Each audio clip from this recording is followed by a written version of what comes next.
Si ta bësh një burr të lumtur vs si ta bësh një grua të lumtur. Le ta fillojmë me burrin. Gati, gatuaj diçka të mirë, flime të, tregoj dashuri, respektoje, kaq, seriozisht, vetëm 4 gjëra. Manuali për burrat mund të shkruhet në një letër të vogël, tani.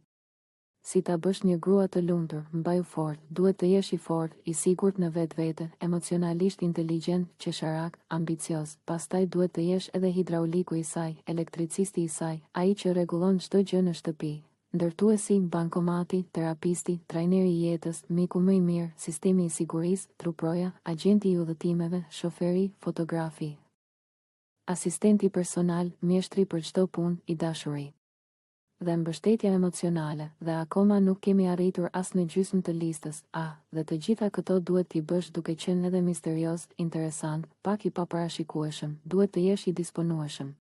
Por jo shumë i disponueshëm, mbështetës. Por jo i mërzitshëm, i sigurt në vetvete. Por jo arrogant, dhe pas gjithë kësaj. Prap mund të dëgjosh, po. Nuk e di. Më duket sikur diçka mungon. Ndërkohë burri ri aty dhe thot, zemër.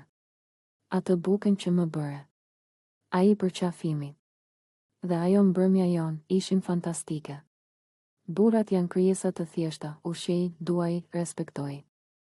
Mbaroj puna, zonja, duhet të përmirësohemi pak, apo jo, sepse për momentin, investimi nuk po kthehet shumë në mënyrë të barabartë.